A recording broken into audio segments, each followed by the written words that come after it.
Hello and welcome to the DFS_PhD show for today, Monday Night Football on November 27th. Remember, you're good enough, you're strong enough, and gosh darn it, someone's got to win that money. And hey, congrats to PK Nugent, frequent guy in the Discord, for taking down the 333 satellite last night, taking $5 into $333. And now he'll be able to play that 333 like it's five, And just like this Wednesday, I'm going to have a $2,500 ticket, and I'm going to remember, it only worth about $29 to me because that's how much I paid for it. This was the overall winner. The winner was, again, B Dry and a few others. But this dude is on a heater. Come on, Mr. Trash Cat, get off the keyboard. And that he won $1 million a few weeks ago. I think it was a couple of guys from Ship It Nation last night. So congratulations to the Ship It guys. Yeah, must have been mentioning this something similar to this build. Let's point out the most important thing about it though. Oh, actually, I guess for the winners, it wasn't anti-correlated captain, but Keenan Allen and Herbert stack anti-correlated with Ravens defense.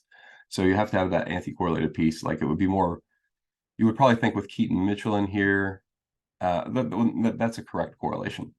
So I don't know. This is I'm surprised it's so underduped. I guess I'd have to look up the exact let's see, salary, but I couldn't find it, didn't do the math in my head. And yeah, so that's how you get different. So that's probably what happened there. My cat turned up the settings weird, so I'm sorry if something happened and now this entire thing isn't being taped or something. I did want to mention Sheets had a pretty good thread this morning about how industry projections have been off for ownership. And if industry projections are off for ownership, the Sims aren't working, guys. I mean, I was just thinking about this the other day because, like, obviously I've seen the wins, and I congratulations to Greg and congratulations to Ship My Money, Adam. I mean, I can see the guys who are the touts on the Sim channel are winning, but I'm still not really convinced it's the Sims. Like I was thinking about it to myself, and I was like, these guys are just some of the best players in the world, right? Like they're already going to be definitely. I don't think I can beat them with their software necessarily. And I thought about it, I was like, I haven't really seen those big wins for guys on Stochastic who aren't the big guys. I don't know. I'm not trying to throw darts. I'm just saying I think that's maybe they have too many heavy hitters using the software that I can't really tell. Is it the hitter or the software? You know what I mean? Anyway, so yeah, congratulations on that win on the night Jordan Poole completely screwed everyone. But nonetheless, I legitimately do mean it. Now, what are you doing? Don't mess things up. I don't know what you're gonna do here, Mr. Cat. All right, so here's the rules for the slate. I'm only allowing salaries in the range of 48 to 49.8 thousand. And let's see, I had max 2 out of 3 Minnesota pass catchers because I didn't think these were projected correctly. Hockenson, Addison, and Osborn, all of them were about a couple points below where I expect them to be tonight in a game where they scored 24 points. So I don't really know where the rest of the points were going. So I buffed those guys and made it max 2 out of 3. I think they're the main pass catchers. And that's the other thing we got to talk about. There's a lot of value in here, and you can't really like X these guys off because I can remember plays that they all make in the red zone, right? Like CJ Ham could fullback touchdown, no problem. Hasn't this year, but it's definitely in the playbook. He's like team captain. They love him.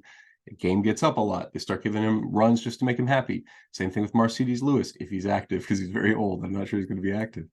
Same thing with Velus Jones Jr. They like to run a weird gadget play to Velus Jones Jr. all the dang time. So like, even though definitely DNP risk, if we're talking like 1.6% ownership and I can remember a play that and like an entire life story of a guy, 0.76% CJ Ham, I'm going to play the guy. So definitely in play.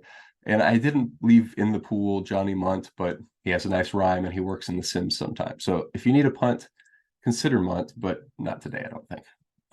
In the Sims, though, he's the fullback that gets the touchdowns. So in the Sims, if you need a punt, consider Munt is an actual thing that I say to myself because I am an insane person. Okay, so let me tell you by exposures what I've done today. So this is also, I should say, this is with the Habes condition. I'm not sure if I'm going to stick with it because I didn't really get enough lineups. So I got 976 lineups and I had to use a lot of weirdos. So not loving it, might go to a more lax set of 22 to try to win some satellites or something. I would not play these Habes rule lineups in satellites. When you're playing satellites, you need to play like depending on the size. If it's a huge satellite, obviously, like one of those 10 cents into $100 ones or something, then you can use Habe's rule. But if you're Aber, my bad, there's supposed to be an R in there, and I keep forgetting. I should call it Sheets rule. That's what it's. I just put that so I don't mess that up again. Sheets rule. Okay. So, but anyway, so okay. Oh, but I was getting to a lot of the quarterbacks was where that point was going. I forget. It was kind of wending its way around. So we are at 25% in captain, quarterback, and 140. Yeah, so 165. So 65% double quarterback makes sense on this slate. I completely X'd out one of the what's it called? Defenses was way overowned. Vikings defense at 24%. No, thank you. Now, again, thanks to Sheets, we know, who knows, are these going to be the ownerships? But also, I'm sympathetic to like the problem of the optimizer, right? In the situation where most people are using optimizers, how do you project ownership at all?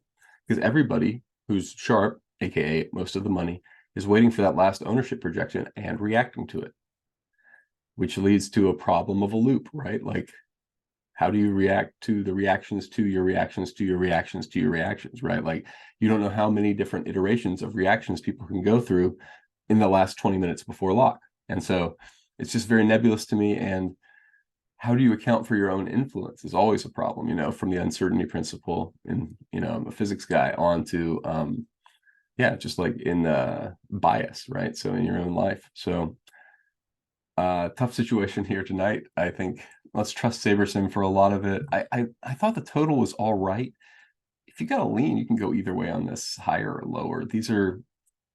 Seems all right to me, and I'm trying to not second guess Vegas for a week and see if that will make me do a little better at these competitions. After seeing, they're working pretty hard out there in the streets in Vegas, and everybody, a lot of money on the line. So it's more money than in DraftKings. Definitely listening to Vegas, but wherever I think a projection is not like Vegas worthy, that's where I'm. Yeah, I should probably figure out where those points are coming from. Yeah, like Ty Chandler. What in the world? Do we have like what's going on there? Snap count, Vikings snap count. Was he getting that many snaps last week, or did he just score a bunch? I mean, I know he's like on the team for the season. I wouldn't have. He's not even like registering. What's going on here? PPR. We're looking at the case of Ty Chandler. Obviously, Cam Akers is hurt. Always gets hurt. I'm sorry for him. That's not I'm not trying to be rude to him.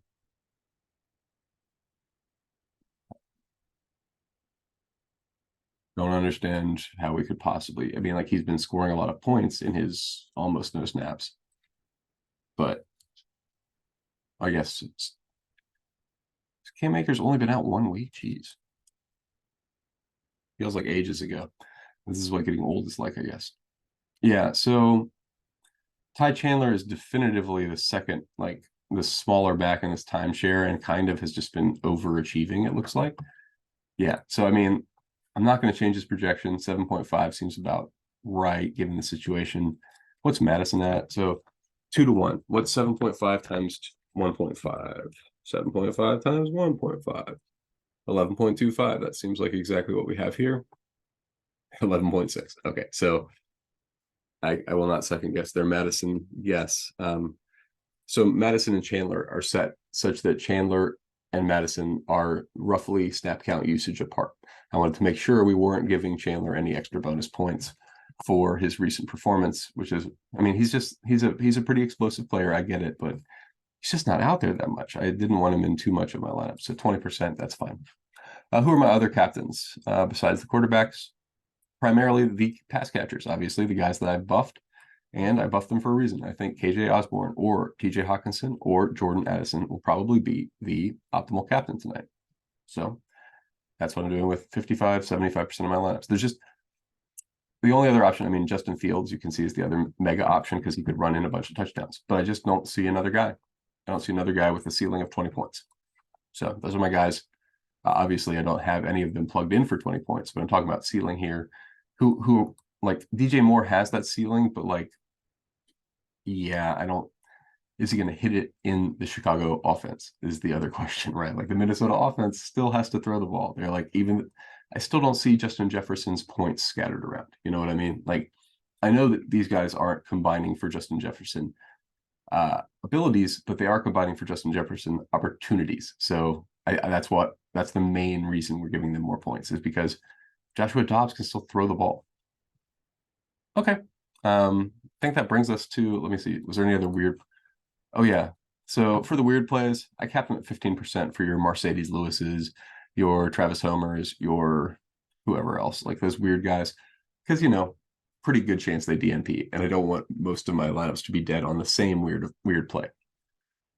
Tunyon at 25%, meh, that's fine. It'd be 5x Tunyon, because they play two tight ends a lot, is my general sense. You can look this up later if you want to on the snap counts, but I'm pretty sure they play two tight ends like all the time, 20, 30, 40% of the time at least, in addition to the time he would be out there as a backup back. So totally into 5%. That's a fine ownership for him. I'll be a little over the field on Tunyon because he's going to definitely be out there on the goal line. All right.